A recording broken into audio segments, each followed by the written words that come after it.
Hi, and welcome back to another episode of the History of Fan Anime.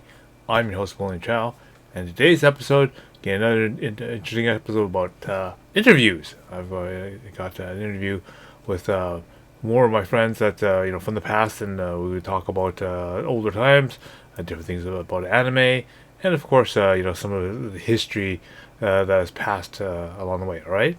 Before I begin, I'd like to remind people to go down below and click like and click subscribe.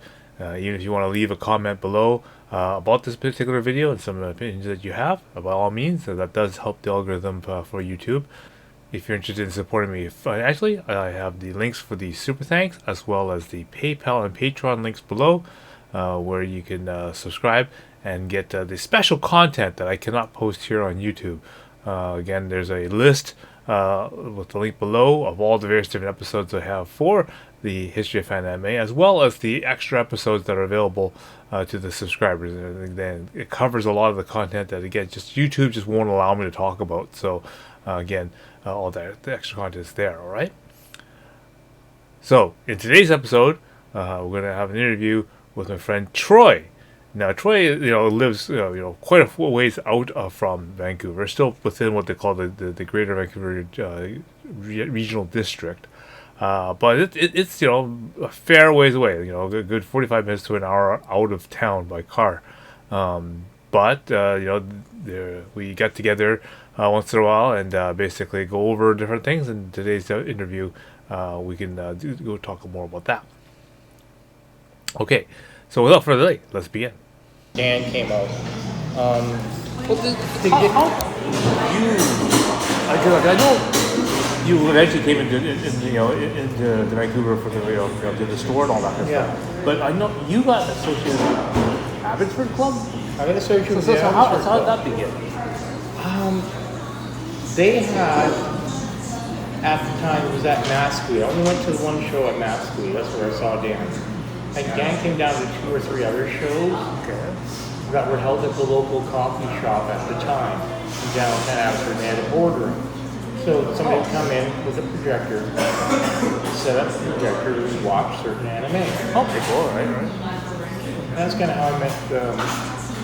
And also, back in the day, if everybody's listening here, we had groups or chat rooms or way to communicate with each other within not just the valley, but here, the local region of Vancouver. I met Ryan and Jen, and we created the Fraser Valley group, a small group that was out of their house, some of their friends. And I met also through the Valley group itself is AJ Crump. Right, yeah. Who had passed away a few years ago too. Really? Yeah, very sad. But I think AJ went, because he went down to San Diego with Val. With the group. Yeah. I went. So yeah. AJ, this looks wonderful. Military guy, wasn't he? Helped me to get in contact with Stan Hyde and Monster Attack. Yes, his Monster Attack. Yeah. Stan Hyde. Yeah. So, it's kind of interesting because the whole genre of community, in a sense. So Troy's story is very much, very similar to a lot of us. Like I think a lot of people could relate. He basically, ran into a group of people that is in his area, and a very small sort of region. Abbotsford is, and Matsqui / Clearbrook is a suburb of Vancouver that's located, about 30 minutes to 40 minutes away from downtown Vancouver core. But, so, even out there, they managed to assemble, a small little group that basically got together, in a small little, community cafe. And they would set up a projector, and whatnot, and they would, show some anime out there to their limited, group that's out there. And then once you sort of, go to one of these meetings, or you go to and see who arrives and that kind of stuff, and they socially talk in small groups and that kind of stuff. They slowly start knowing and basically branching out, learning other people that are introduced into them, and then slowly and surely your circle of people that your anime group, as it were, becomes bigger and bigger. And then yes, he mentions that he ran across AJ. AJ was great because I said I remember when we were doing the road trips down to Anime Expo and San Diego Comic Con. AJ was one of the guys that jumped onto to the groups. That he's just he was a really nice guy. I do believe he had a military background, and he's really he was able to help out with the driving. He had a really good interest in anime. I think he had really technical knowledge about how the function of like again of things like weapons and that kind of stuff. And so he had a really nice background for that kind of stuff.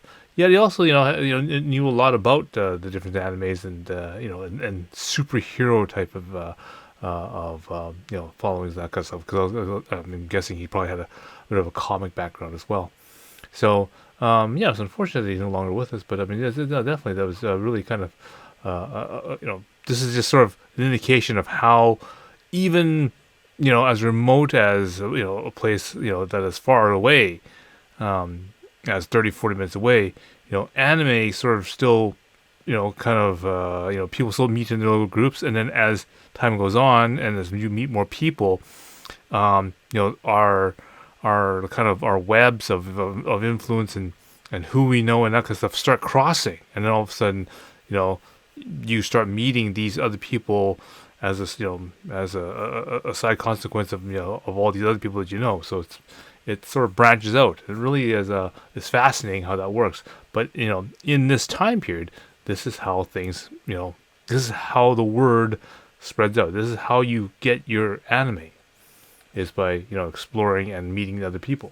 A really nice social and this community that he talks about thing that again is really hard in today's sort of thing to kind of imagine, because is that we don't have that same kind of community that we had back then. I was able to meet through not just anime, but using Stan and the sci-fi and all of it, and being at some of the little smaller shows as well. AJ is the one who got me into the first Anime Evolution, and also meeting you at the shop. Yeah, that's because right. Ryan told me about your store where he would go in, because he used to live in Langley before he met Janet or Abbotsford. But he would also, a lot of us would bus out here, okay? We didn't have cars. Right. Uh-huh. So we take, whatever bus out to Surrey, SkyTrain in to 29th, where the old anime. Okay, Troy touches on a really interesting point that, these suburbs that we have are actually so far out. They're literally in another another zone. I mean, the only way to sort of describe this would be like, something like Los Angeles or something, right? Anaheim's like at one very, very far western point, but then you got something like Palm Springs, like that, which is like way over on the other side. But it's still counted as part of the Los Angeles greater area. So in Vancouver, we have something very similar. It's called the GVRD, which is the Greater Vancouver Regional District. Okay, and that includes all the way out to things like Abbotsford, Matsqui, and that kind of stuff. So when Troy says that he doesn't have a car, and they need to use a bus or public transit to get out here, this is a very all day undertaking. I mean, you can look on the map here, and it's gonna take like 2.5 hours riding and doing different sort of transfers from the bus to another bus, and then you have to wait for that, and then eventually at the end you actually catch the rapid transit SkyTrain notes, which will take you right to the store at 29th Avenue SkyTrain station. But that's 2.5 hours. So a lot of people who come in from the later suburbs and that kind of stuff, not only do they stop in my store, but they also will continue on after they come get some videos or something like that, or buy some anime stuff. They'll continue on and go down to like Chinatown, or they'll go down to sort of the Japan district or downtown to go and maybe do some shopping or whatnot, or go see a movie or whatever. They're coming into town, as it were, for a purpose, and just dropping by the anime store. It just happens to be sort of one of the chores or the errands or sights to see on their way coming in, right? So, and I said, I draw people from all around, and this is just one example. Whenever Troy comes in, he's had to have done a large amount of time sitting and waiting on transit. And don't forget, this is one way. He still has to basically sit it all out, going all the way back too. So I mean, 5 hours of your day is consumed by this trip going into town to get your anime. So, a lot of people at this time, are really appreciative of how much effort, how much, sort of emotional, personal time, resources, of course, obviously, because this is going to, obviously cost lots of money for transfers and that kind of stuff, and paying for, buses and then of course, rapid transit and that kind of stuff, because there's so many zones out. I mean, this is why, earlier anime fans and that kind of stuff can really appreciate the anime that they've watched, because, a considerable amount of sacrifice and time and things that you actually have to put the work into to actually get your anime. And so that's just something I just wanted to illustrate by using this graphic here of Troy's point of coming into the store. Through William, who also the VJAS group that started Anime Evolution. I wasn't there in 2003 in the Harbor Center, but 2004 came along. Yeah, we had SFU. Yeah, 2004. Yeah, was. I think 2004 was the first year I actually was on staff for Anime Evolution. Anime Evolution, I did I attended it and did almost every different part of it, in a different year. One year I was a vet. Another year I was just doing panels, and then another year I was actually in charge of the volunteers. And so I did every little part of it, right? So I did the same thing. I started out being panelists with Monster Tag. Yeah. Diagrams, tables. I was a vendor there. Running into being staff. Yeah. Remember you doing the karaoke? Oh yeah, that was good. That was popular back then.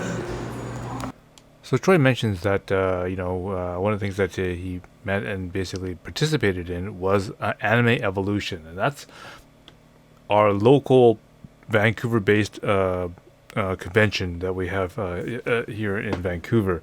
Completely homegrown type of and locally sort of convention.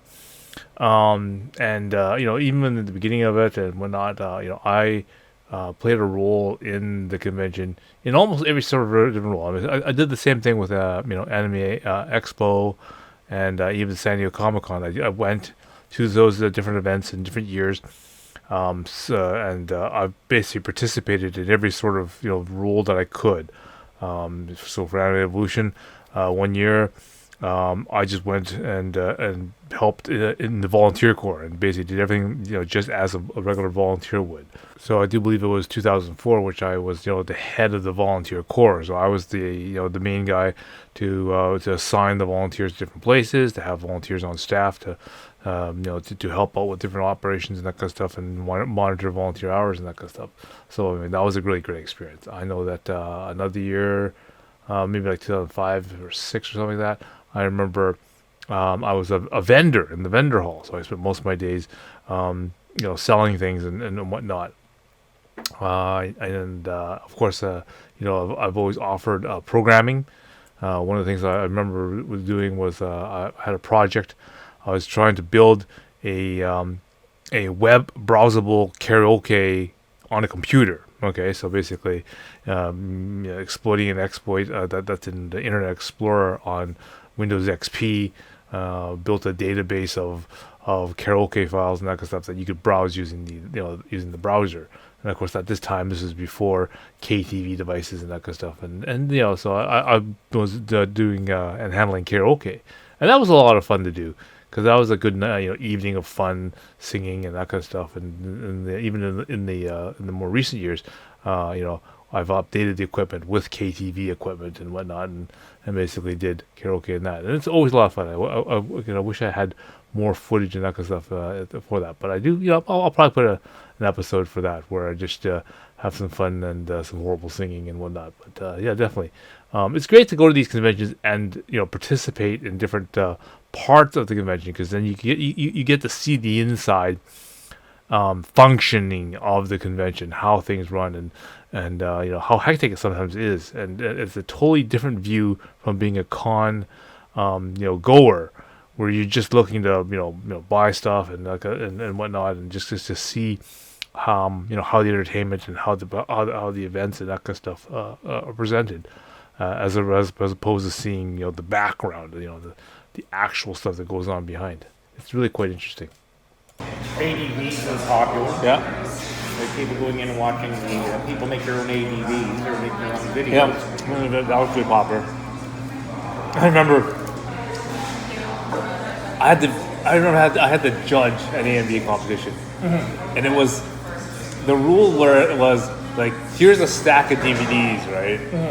And you could pick any 2 or 3 animes out of the DVD stack, and then you'd have to make your music video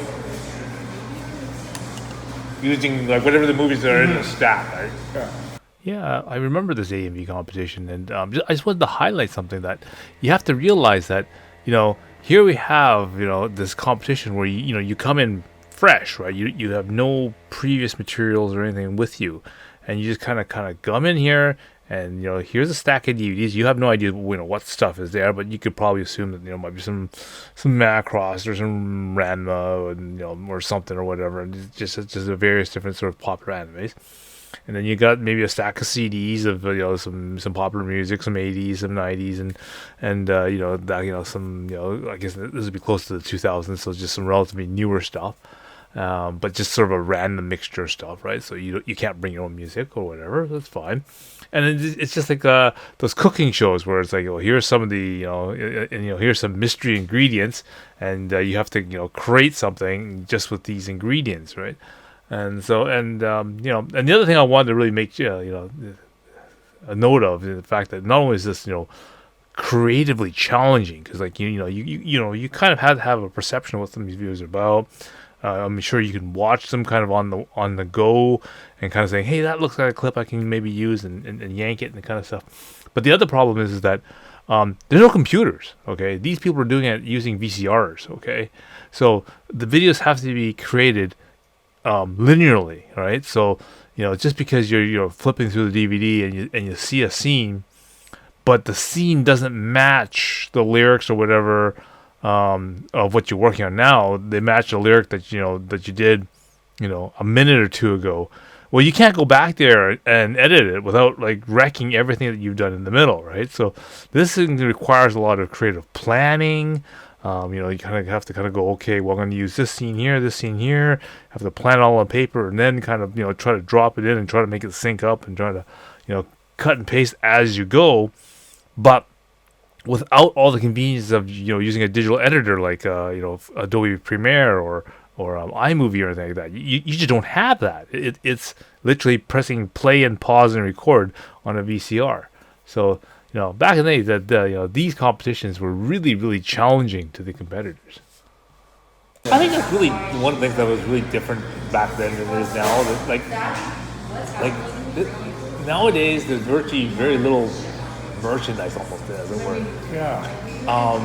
Because I've been to the last couple conventions, just looking at the exhibit room, and it's turned into a huge artist alley. Mm-hmm. Everyone's brought in their homemade stuff / aka bootleg stuff, and they're just peddling that kind of stuff, and it's very hard to get anything that's real and authentic. There are people in our community who can count on just finding them.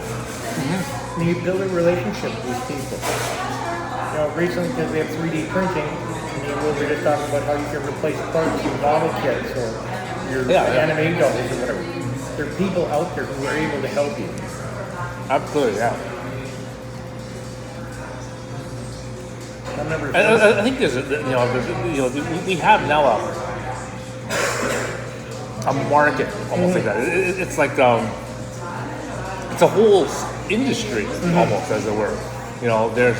There's talented people that have obviously lots of abilities, whether or not it's 3D printing, photoshopping, photography, whatever, any sort of craft. But I know that's really popular.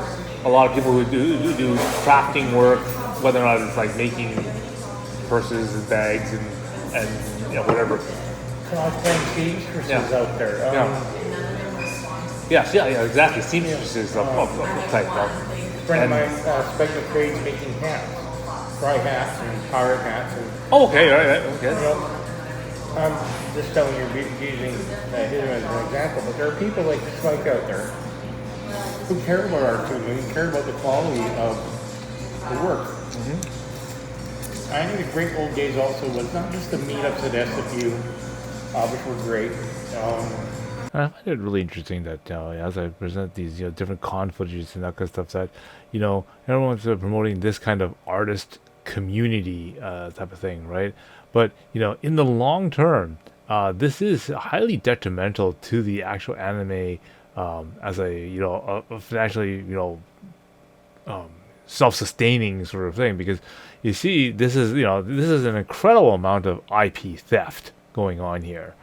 None of this stuff is authorized. Obviously, any of the people, are obviously the original anime makers of whatever it is, Naruto or Pokemon or whatever. They're not making any money on this kind of stuff, and just having these creative people make use of all the images and that kind of stuff, and making their own prints and that kind of stuff, T-shirts or buttons or whatever.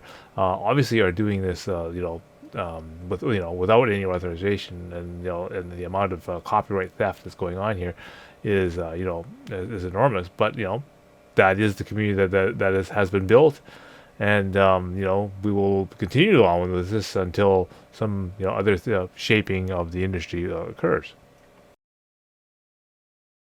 Okay, so I hope you found that really interesting, and I always find it really interesting, to go and talk to some of the old people, because they always bring up stories that I sort of sometimes forget, or I don't quite have the exact wording sometimes, because I don't want to say something in regards to in about someone's story, when they can say it properly themselves, because I might get some details wrong or whatever. So it's always better that you get the information straight from them.